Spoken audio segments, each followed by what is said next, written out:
Et bonjour à tous et bienvenue dans cette vidéo des sorties du mois de juin 2024. Aujourd'hui, nous allons analyser du coup toutes ces sorties. 3 produits Yu-Gi-Oh nous attendent. Il y aura le deck de structure des Seigneurs Lumière qui sera réédité, un OTS pack 25 qui sortira enfin durant ce mois. Et pour terminer cette vidéo, il y aura la nouvelle extension des batailles de légende qu'on aime beaucoup. Comme d'habitude, avant de commencer cette vidéo, n'oubliez pas de liker la vidéo, de vous abonner si c'est toujours pas fait et bien sûr de me lâcher un petit commentaire pour me dire si vous êtes intéressé par l'un des 3 produits, lequel vous attendez le plus. Nous sommes donc partis avec la toute première sortie qui n'en est pas réellement une puisqu'il s'agit d'une réédition d'un produit du deck de structure Royaume de Lumière.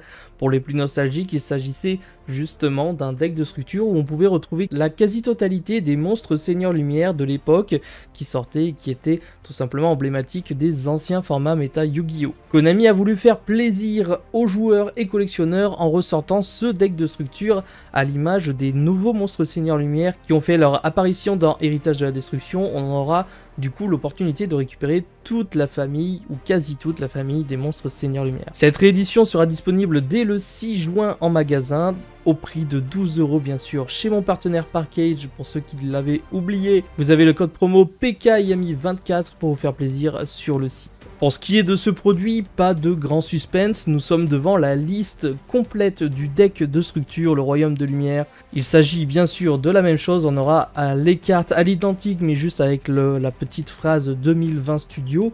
Et nous aurons justement toutes les cartes ici présentes qui seront disponibles dans ce deck, à savoir Minerva qui est une carte qui commence à chiffrer un petit peu.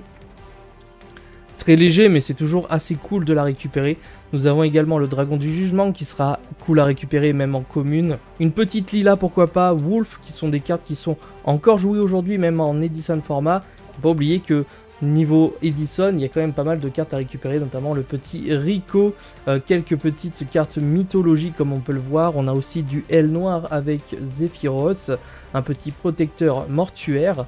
Ici, c'est vraiment des cartes très simples, basiques et qui vont pas forcément venir bouleverser la méta entre parenthèses, mais il y a quand même des petites cartes qui font plaisir à l'image d'échange solaire et le renfort de lumière. Bien qu'il soit réédité dans les Rarity Collection numéro 2, on pourra également les récupérer ici pour celles et ceux qui souhaiteraient du Seigneur Lumière à moindre coût, avec un petit sacrifice inutile, réincarnation de monstres, ça fait toujours plaisir. Et ni plus ni moins, une des cartes les plus compliquées à choper pour l'instant, c'est Michael le Grand qui est en ultra rare dans ce deck de structure. Vous l'aurez compris, rien de plus sur ce deck de structure, il s'agit d'une réédition, il n'y aura donc pas de nouvelles cartes à l'intérieur et un contenu bien prédéfini qui vous attendra justement le 6 juin en magasin. Au niveau de la deuxième sortie, ce ne sera pas disponible en magasin, bien que si en fait, puisque vous pourrez participer à des tournois comme à notre habitude pour récupérer ce fameux pack OTS 25 qui nous attend du coup le 12 juin 2024. Et écoutez, j'ai malheureusement aucune info sur le contenu de ce genre d'OTS pack. On sait généralement qu'il s'agit d'une petite liste de cartes, je crois qu'il y en a entre 20 et 25 avec 3 ultimates, quelques super rares et le reste en commune, en espérant avoir bien sûr en commune et en super rare des cartes très intéressantes à la réédition en termes de méta. Pourquoi pas en ultimate des dingueries. Tout ce qu'on sait aujourd'hui c'est qu'il y aura la tête d'Exodia en ultimate. Rien que pour ça, ça donne quand même envie de se bastonner en tournoi pour récupérer cette petite ulti.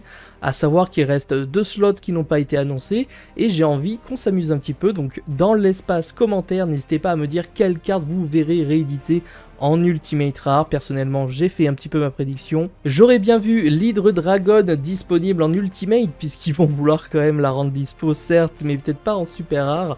Je n'y crois pas, mais pourquoi pas en ultimate.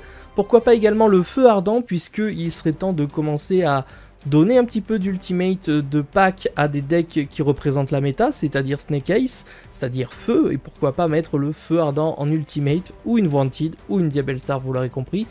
Et je pense également à une petite entrap qui n'a pas été éditée de mémoire en ultimate, qui est la fameuse Mourner que j'aimerais bien voir rééditer justement en ultimate dans ce pack OTS 25. N'hésitez pas à me donner votre avis encore une fois je lance les débats. Enfin, la troisième et dernière sortie Konami Yu-Gi-Oh pour ce mois de juin 2024. C'est une boîte qui fait parler, il s'agit de Bataille de légende. Alors en anglais c'est Terminal Revenge, je crois que c'est revanche ou vengeance, je ne sais plus, bref. En tout cas il s'agit comme à notre habitude d'une display de 24 boosters, 5 cartes par booster, et on a comme à notre habitude également 4 ultra rares et une secret rare qui nous attend à l'intérieur de chaque paquet. Bien sûr il y aura également des cartes disponibles en rareté quart de siècle, on n'a pas le chiffre exact mais il y en aura je pense une bonne quinzaine à l'intérieur. J'espère en tout cas que ça va briller de mille feux et que ce sera pas trop dur pour les récupérer. Toujours est-il qu'on sait que ce genre de pack réserve énormément de petites nouveautés qui sont importées soit du Japon, soit directement éditées pour nous en TCG. En tout cas, ils en profitent, ils mettent 2-3 cartes méta, pas mal de petites cartes qui vont être pour les collectionneurs en créant des supports pour des archétypes déjà bien placés et également quelques petites rééditions qui j'espère feront plaisir aux collectionneurs. Et surtout, ce que j'attends le plus, c'est des créations autour de l'anime. Du coup, la sortie officielle de cette display, c'est le 20 juin 2024 et elle sera commercialisée toujours chez mon partenaire pour vous donner un ordre de prix à 84,90 €. N'hésitez pas à précommander ou à me dire si cette boîte vous intéresse, si vous souhaitez récupérer les supports ou si justement vous passez votre chemin pour plutôt investir sur la prochaine série classique dont on parlerait dans une prochaine vidéo. Ce qu'on sait déjà et le seul truc qu'on sait justement de cette display, c'est qu'il y aura 4 archétypes qui seront mis en avant dans cette extension. Il s'agit de Barrière de glace, les Genex, les Infernoïdes, ainsi que les Ritual Beasts, et ils ont annoncé un peu plus tard qu'il y aurait également les Sky Striker, du moins 2-3 cartes Sky Striker, très intéressantes dans ce set. Et du coup au niveau des cartes confirmées, nous avons déjà quelques visuels ici présents avec un nouveau monstre barrière de glace dont on ne connaît pas spécialement l'effet, ou alors je n'ai pas eu l'occasion de chercher bien comme il faut. Nous avons 2 nouveaux monstres à effet barrière de glace et une seule carte piège continu barrière de glace qui vise à pousser encore plus la mécanique de cet archétype qui j'espère peut-être le rendra bien meilleur. Pour l'instant je ne suis pas hypé du tout concernant cet archétype et leur mécanique d'origine. Ensuite, nous aurons les Infernoïdes avec un nouveau monstre fusion, mais surtout un nouveau monstre lien qui permettra encore une fois d'accélérer les mécaniques Infernoïdes avec, je le rappelle, 2 nouvelles cartes, une magie normale et une magie continue. Donc encore une fois ici, 4 cartes annoncées et confirmées qui seront créées autour de l'archétype Infernoïde. On continue avec une nouvelle synchro pour les Genex, un monstre lien pour les Genex qui fait énormément de débats, qui semble complètement broken et qui nous dira dans le format futur. Je pense que les Genex, eux, seront potentiellement jouables. Déjà jouables il y a très longtemps dans certaines vieilles méta. Il y avait quelques Genex qui sortaient du lot. Ici, est-ce que ce serait pas l'occasion de ressortir ce deck? N'hésitez pas à me donner votre avis en commentaire. Du coup, comme je le disais, une synchro, une lien et 2 nouveaux monstres à effet Genex. On ne s'attarde pas ici malheureusement sur les effets. Si vous êtes intéressé, on fera peut-être une vidéo autour de ça. Et enfin pour terminer, les Ritual Beasts, donc encore un archétype dont malheureusement je ne suis pas du tout fan et je ne connais pas les mécaniques. Toujours est-il qu'on a pareil, un monstre à effet, une fusion, un nouveau lien et enfin une magie continue qui sera encore une fois tout simplement ici pour supporter l'archétype Ritual Beast. Les rituels qui je pense sont un peu plus mis en avant ces derniers temps, surtout grâce à Voiceless. Donc je ne sais pas si ça pourra se combiner ou autre, mais on verra bien par le futur. Et enfin la dernière carte confirmée et annoncée, c'est bien sûr le monstre du booster avec le Dragon Magia Master qui est une sorte de fusion entre le magicien sombre du chaos et l'ultime dragon blanc aux yeux bleus ou l'ultime sombre de je sais plus exactement, issu de l'animé où on verra un énorme dragon à plus de 5000 d'attaque qui est capable de faire 3 Omni-Negate je crois, un truc dans le genre. Donc encore une fois une carte qu'on va être friand de pouvoir récupérer, surtout dans une rareté maximale qui est la Secret quart de siècle en ce moment. J'ai vraiment hâte d'essayer de choper ce petit dragon et de voir s'il est jouable un petit peu à droite à gauche, ça peut être vraiment très rigolo. Et malheureusement c'est déjà tout pour cette vidéo, il n'y a pas d'autres infos bien précises sur les batailles de légende, Terminal Revenge vous l'aurez compris, aucune autre carte n'a été annoncée. J'espère que Konami va ajouter quelques rééditions sympas qu'on n'a pas eu dans les Rarity Collection numéro 2, pour donner envie tout simplement d'acheter ce produit. J'espère qu'il y aura quand même 2-3 cartes méta très intéressantes et qui nous coûtent extrêmement cher aujourd'hui de rééditer. Ce serait bien qu'il y ait une petite SP, pourquoi pas, même si elle est sortie il n'y a pas si longtemps et que je pense qu'ils vont la garder pour les teens. Pourquoi pas donner des cartes comme ça aux gens qui en ont trop besoin. C'est quand même une staple à plus de 120 € qui est quasiment indispensable.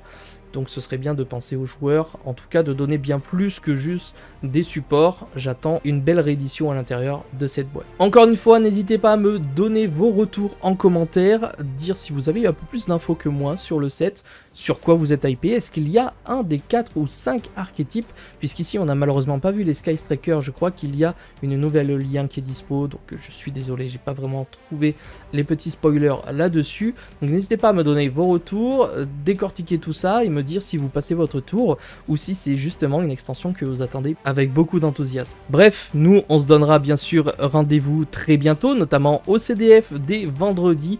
N'hésitez pas, j'ai vraiment hâte de passer ce moment avec la commu, de pouvoir jouer dès samedi au championnat de France, d'essayer de faire du résultat. On s'y retrouve là-bas. Sinon, eh bien, on se donne rendez-vous pour une prochaine vidéo. C'était Yamiro. Ciao les potes.